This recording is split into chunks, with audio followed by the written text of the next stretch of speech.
Hello and welcome to this week's Team Intelligence Hints and Tips update to unify your team.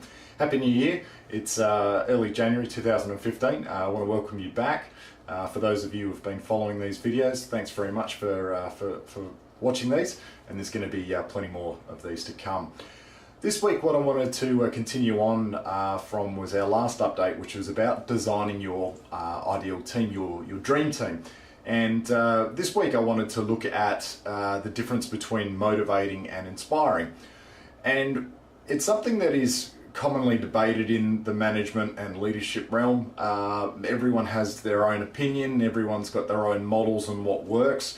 I really wanted to bring you an opinion from more of the human behavioural side of things. I'm not really interested in the theory that we all learn about in textbooks.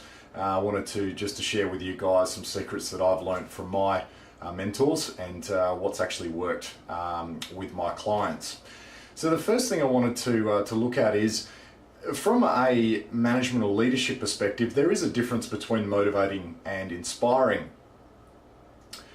Now, when you're working with a team, the difference between motivating and inspiring your team, if you're needing to motivate your team, you're spending a lot of time behind the scenes, and really, there's those G-up type speeches that you've got to do, and you've really got to, it's almost like you're putting your energy into the team, and you're constantly needing to fill up this fuel tank that seems to be leaking every single day or every week, and it can be pretty tiring and demotivating for you as the manager or the leader.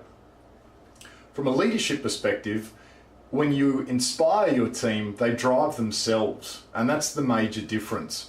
Motivating a team, motivation is really very fleeting. It's based upon a feeling of wanting to do something, and then that will peter out at some point. Inspiring is something that's more long-term, that's driven from a deeper purpose or a deeper set of values. So to give you an example, one person might volunteer for a charity event, or perhaps help the homeless out one day a year. That's because they feel motivated to do so.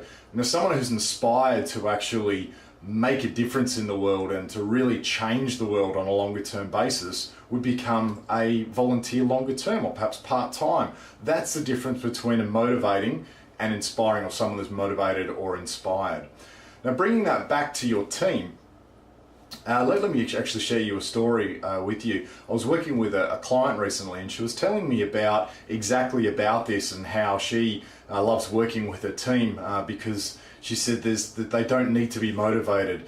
And I really wanted to understand from her perspective how she really went about that. And she told me that she got to know her team really well, and really got to know each individual person and what inspired them, and how they are motivated internally, and then also how they best managed, and how much effort is actually involved. And and she said that it's something that she learnt over a period of time, and of her role as a leader and a manager. But there's many people out there in the world that don't necessarily have this experience, and it's very hard to sort of part this experience onto a lot of people in a short period of time.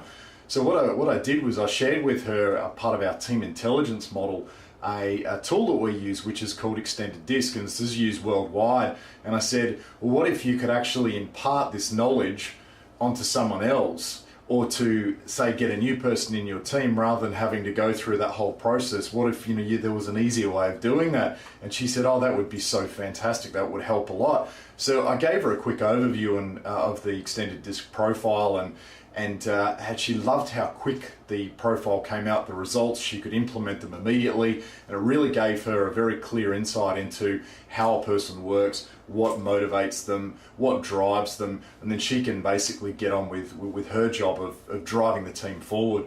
And it was something that was really interesting to me, and it was really satisfying for her, because she knew that if she left that role, she could go somewhere else and she could get that instant insight into the team, or if she started a new business and wanted to build a team. So that was really what I wanted to share with you guys today. Thanks very much for watching. I trust this has been of value. If you've got any more queries, or if you're wanting to know more about the team intelligence system or the diagnostic that we have to sort of help drive your team to the next level, give me a call on 0405 298 232 or drop me an email at greg@bowisandassociates.com. Thanks very much for watching, and see you next week.